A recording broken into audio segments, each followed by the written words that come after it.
Have you ever thought you'd finally healed something, only to realize that it still has hands wrapped around you when life gets hard? Well, that was me yesterday. And I'm going to be honest, this one is hard to talk about. My wife and I are going through a really tough season right now. There's just a lot happening, and a lot of it feels out of my control. And I don't do well with that. The kind of season that pulls every insecurity, every old pattern, every fear out of hiding. And I thought I was past this version of me. But yesterday reminded me that I'm not. Not yet, at least. If you've ever felt like you're doing all the healing work, but still find yourself breaking down, I get it.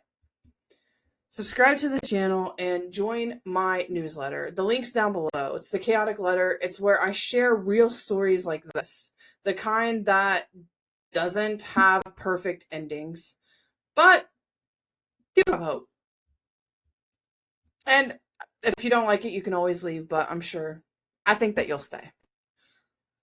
So, anyways, as I mentioned, we're going through a really hard season right now. And the last few nights, I haven't really been sleeping. To be honest, maybe I get like 4 hours, if that, and even that sleep is broken up, tossing and turning, and my mind is racing. And that's what happens when survival mode is knocking. My body and my brain doesn't stop moving. My brain won't shut up. I'm tired but wired. The smallest sound feels loud, and the quiet feels like pressure. Peace, well, that feels foreign in these moments. And that's where I've been. And yesterday, my wife and I sat down at the table to talk, just to have a conversation about this tough season that we're in right now.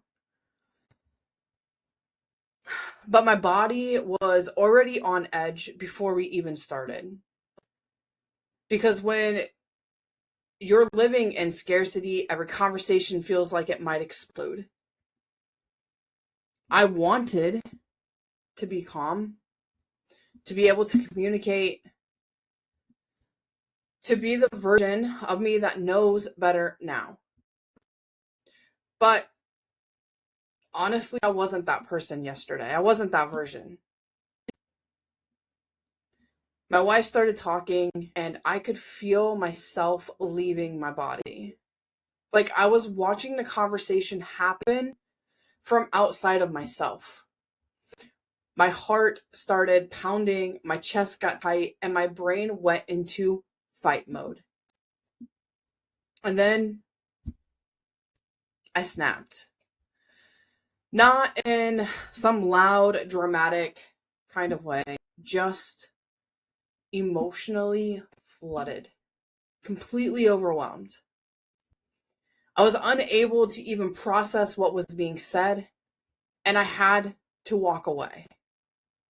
So I walked into our bedroom, closed the door, and I locked it, and then I just broke down.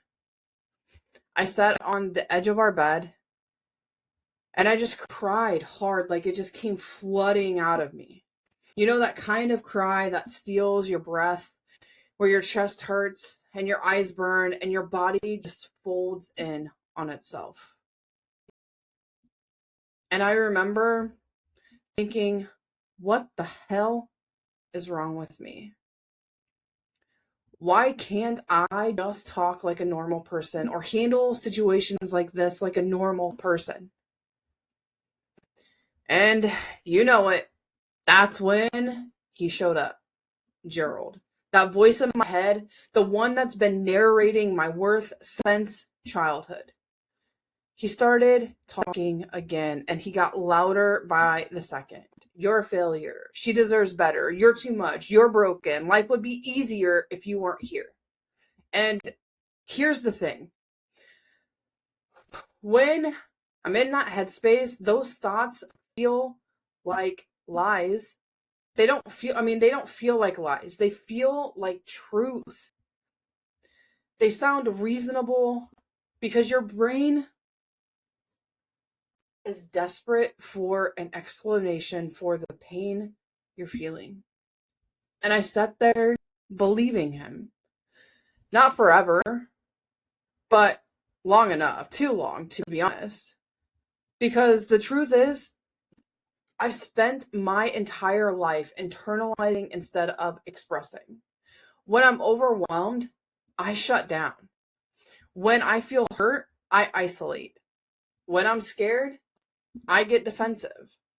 And that's been the pattern. That's the armor I built to survive. But the problem with armor is that it keeps you safe and keeps you alone.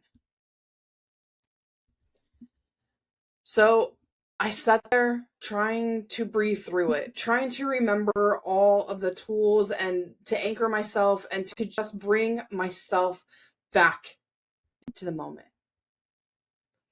My mind was racing. I didn't know what to do. And for once, I didn't just want to sit there and spiral because I felt myself spiraling hard.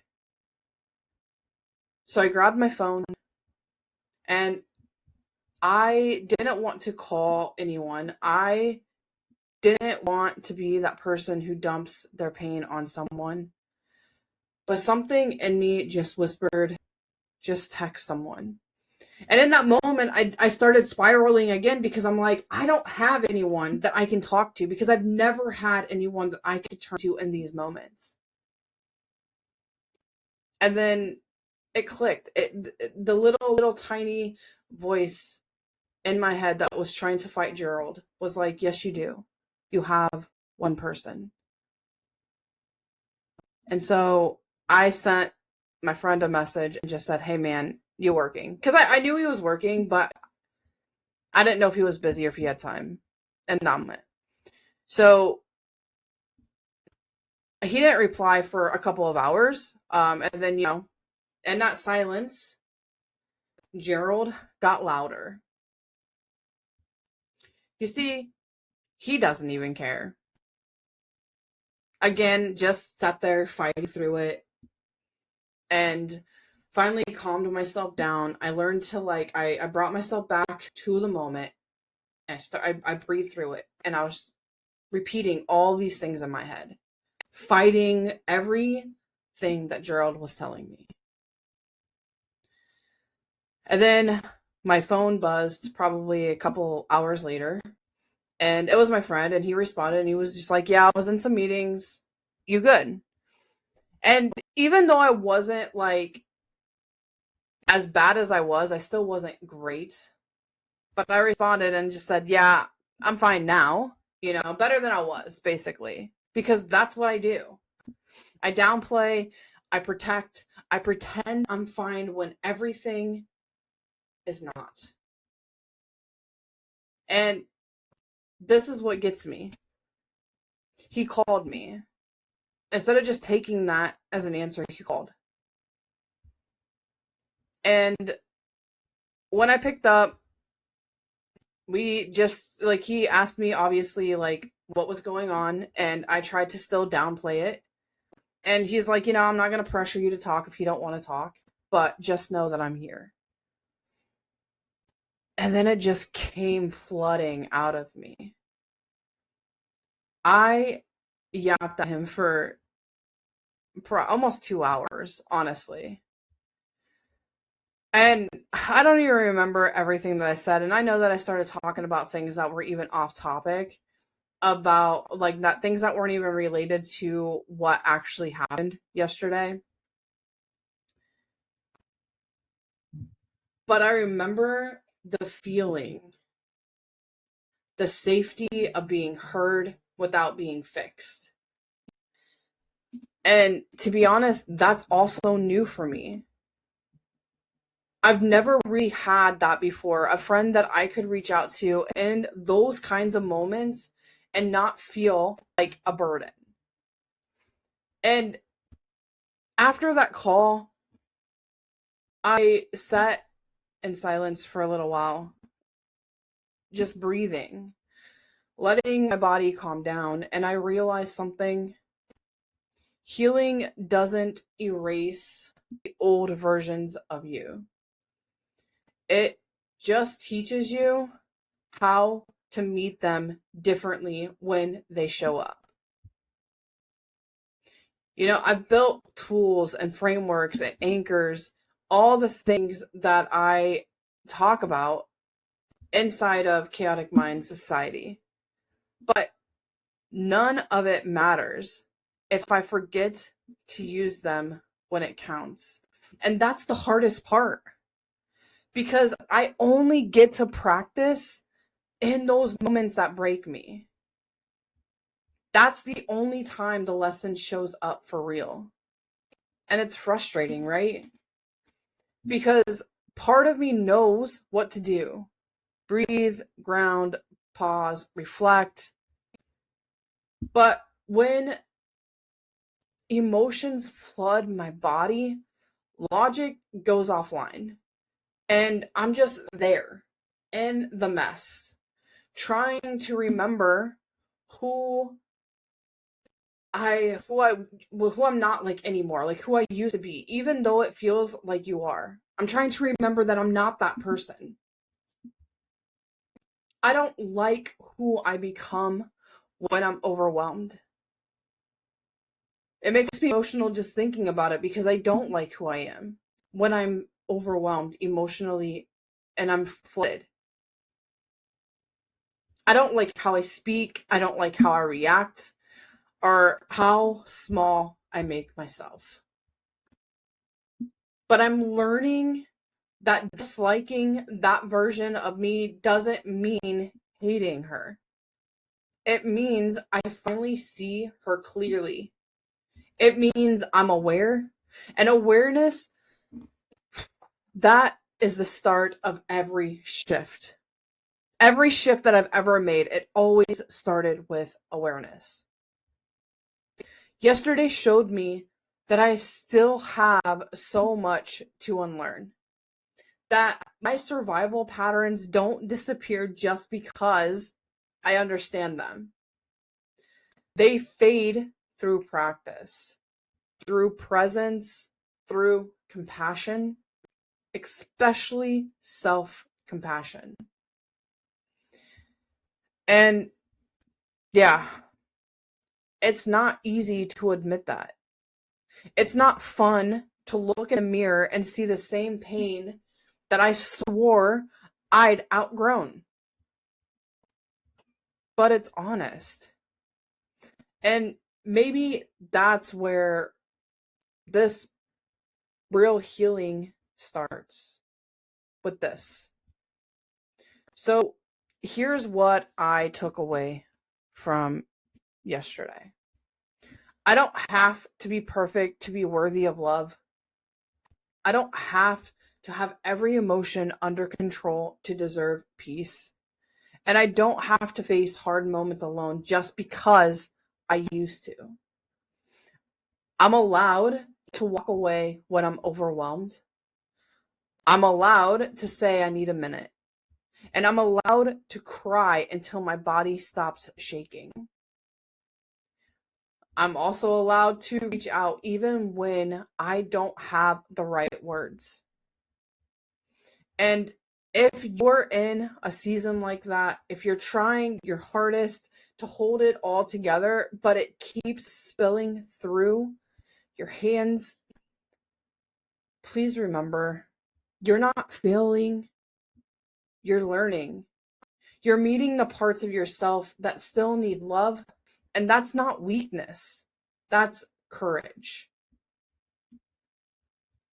And look, I don't have all the answers, but I do know this. Every time I chose connection over silence, I heal a little bit more. Every time I chose honesty over pride, I grow. And every time I show up here talking about this real, messy shit, it's not because I figured it out. It's because I'm still walking through it. I'm still learning. I'm still healing parts of me. And if you've ever felt like you're trying to heal while still breaking, come join my newsletter. It's free, it's real, and it's full of people who get it. Links in the description. So, to be honest, it's not easy to admit, but yesterday was really, really tough. But I'm here today, breathing, reflecting, and choosing to see it as a lesson, not a failure. If you're in this place right now, please know this. You're not too much. You're not a burden. You are most definitely not broken. You're just a human and you're doing your best. If this story resonates with you on some level, hit subscribe, leave a comment, and tell me one thing that you're learning about yourself lately.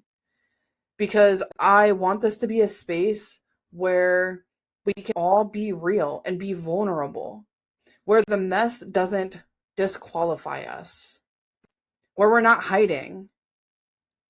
And again, if you want to go deeper, join my free newsletter. It's where I share personal stories from my real journey, things that I'm still learning, things that I've been through, challenges, wins, mistakes, breakthroughs, everything. I share it all there. The chaotic letter, it's free. The link's down below. I send it daily. Just little tidbits every day. Thank you so much for joining me here today, and I'll see you in the next one. And just a reminder, I'm proud of you.